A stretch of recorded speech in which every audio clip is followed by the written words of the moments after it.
রাজ্য জুড়ে উঠে আসছে একের পর এক দুর্নীতির ছবি। ফের স্বনির্ভর গোষ্ঠীর লক্ষ লক্ষ টাকা তছরূপের অভিযোগ। দক্ষিণ চব্বিশ পরগনার ঢোলাহাটের পর এবার সেই তালিকায় উঠে এসেছে উস্তি থানার প্রতাপবেড়িয়া গ্রামের নাম। অভিযোগের তীরে স্বনির্ভর দলের সভানেত্রী কাকলি চক্রবর্তী। স্বনির্ভর দলের মহিলারা তাকে আটকে রেখে বিক্ষোভ দেখান। 3 মাস আগে থেকে শুনছি টাকা উঠে গেছে, আমরা এই 15 দিন না 1 মাসও দিয়ে জানতে পারছি, কিন্তু আমরা ব্যাংকেও যাইনি, টাকাও তুলিনি, কিচ্ছু করিনি। আমাদের 4টে দলের 22,32,875 টাকা। মেন এভিডেন্স হচ্ছে কাকলি চক্রবর্তী, সেকেন্ড এভিডেন্স হচ্ছে মঙ্গলা হালদার, মঙ্গলা ঘোষ, শামিমা বিবি, আজমিরা বিবি আর ব্যাংকের ম্যানেজার। আমরা চাচ্ছি সুব্যবস্থা, সুবিচার, যাতে সহজে আমাদের গরিব মানুষ খেটে খাওয়া, বিড়ি বেঁধে খায়, হ্যাঁ, সেই টাকাটা আমাদের উদ্ধার চাই। ওই কাকলি চক্রবর্তী এবং মঙ্গলা, আরও দুজন নাম আছে, অধরা অনেকে আছে। পুলিশ আরও 2-3 জন ব্যাংক ম্যানেজারকে পাওয়া যাচ্ছে না। ব্যাংক ম্যানেজারের বিরুদ্ধে স্পেসিফিক অভিযোগ আছে, কিন্তু ব্যাংক ম্যানেজার কোনো ব্যাংকে আসছেন না এবং উনি ব্যাংক থেকে বেপাত্তা হয়ে গেছেন, এখানে নেই। জানা গিয়েছে এই গ্রামের 4টি স্বনির্ভর দলের প্রায় 22 লক্ষের বেশি টাকা গায়েব হয়ে যায়। প্রতারণার শিকার 40 জন মহিলা।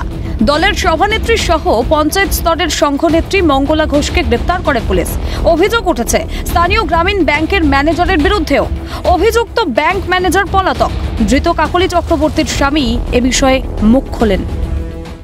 পুলিশ এসেছিল, অন্তত একদিন নয় 2 দিন এসছে পুলিশ, এসে 3 জন করে পুলিশ এসেছে। ওনারা এসছে, যেগুলো জানতে চেয়েছেন সেগুলো নিয়ে গেছে।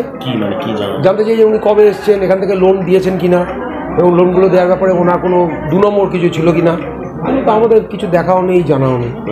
আমরা চাচ্ছি সুব্যবস্থা, সুবিচার, যাতে সহজে আমাদের গরিব মানুষ খেটে খাওয়া, বিড়ি বেঁধে খায়, হ্যাঁ, সেই টাকাটা আমাদের। ফাঁসানো হয়েছে স্যার, খুব বড় ফাঁসানো হয়েছে আমার স্ত্রীকে।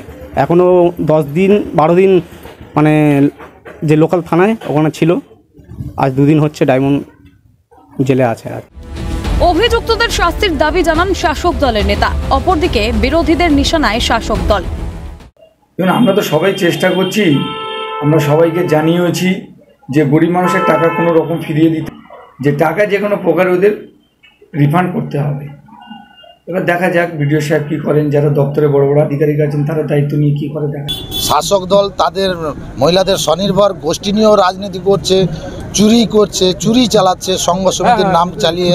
এটা অত্যন্ত নিন্দনীয়। অবিলম্বে এই ঘটনার সাথে আরও যারা যুক্ত আছে তাদেরকে গ্রেপ্তার অবিলম্বে করতে হবে, এবং যারা এই ঘৃণ্য অপরাধে সহযোগিতা করছে তাদেরকেও গ্রেপ্তার করতে হবে।